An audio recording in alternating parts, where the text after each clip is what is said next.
ಹೋರಾಟದಲ್ಲಿ ಜಯ ಸಿಕ್ಕಿರೋದು ಸಂತೋಷ ತಂದಿದೆ. ಯಾವತ್ತೂ ಕೂಡ ಸತ್ಯಮೇವ ಜಯತೆ, ಸತ್ಯ ಗೆದ್ದೇ ಗೆಲ್ತೈತೆ. ಇವತ್ತು ಈ ಒಂದು ಕೋರ್ಟಿನ ಆದೇಶ ನಿಜಕ್ಕೂ ಕರ್ನಾಟಕದಲ್ಲಿರುವ ಕಾಂಗ್ರೆಸ್ ಭ್ರಷ್ಟಾಚಾರಿ ಅನ್ನೋದು ಸ್ಪಷ್ಟವಾಗಿ ಪ್ರೂವ್ ಆಗಿದೆ. ಸರ್, ಇದು ಬರೀ CM ರಾಜೀನಾಮೆಗೆ ಅಷ್ಟೇ ಸೀಮಿತ ಆಗುತ್ತಾ ಅಥವಾ ಇಡೀ ಸರ್ಕಾರನೇ ಬದಲಾಗುತ್ತೆ ಅಂತೀರಾ? ನೋಡಿ, ಈಗ CM ಕುರ್ಚಿಗೆ 5-6 ಜನ ಟವಲ್ ಹಾಕ್ಕೊಂಡು ಆಗಲೇ ಬಟ್ಟೆ ಎಲ್ಲ ಒಲಿಸ್ಕೊಂಡು ರೆಡಿಯಾಗಿದ್ದಾರೆ. ಮೊನ್ನೆ ಸಿದ್ದರಾಮಯ್ಯನವರು ಹೇಳಿದಾರಲ್ಲ, ರಾಯಣ್ಣ ಒಂದು ಫಂಕ್ಷನ್ನಲ್ಲಿ, ಸಂಗೊಳ್ಳಿ ರಾಯಣ್ಣ ಫಂಕ್ಷನ್ನಲ್ಲಿ ನನ್ನ ಹಿಂದೆ ಇರೋರೇ ನನ್ನ ಬೆನ್ನು ಚೂರಿ ಆಗ್ತಾವ್ರೆ ಅಂತ. ಮತ್ತು ಎಲ್ಲ ದಾಖಲೆಗಳು ವಿರೋಧ ಪಕ್ಷಕ್ಕೆ ಕೈ ಸೇರಬೇಕಾದ್ರೆ ಒಂದು ಆಡಳಿತ ಪಕ್ಷದ ದಾಖಲೆಗಳು ಯಾರು ಮಾಡೋಕ್ಕೆ ಸಾಧ್ಯ?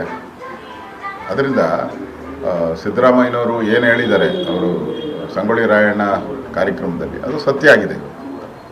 ಸರ್, ಈಗ ಇದು ಮುಂದಿನ ಹೋರಾಟ ಅಂದರೆ ಈಗ ಸುಪ್ರೀಂ ಕೋರ್ಟ್ ಮೊರೆ ಹೋಗ್ತಾರೆ.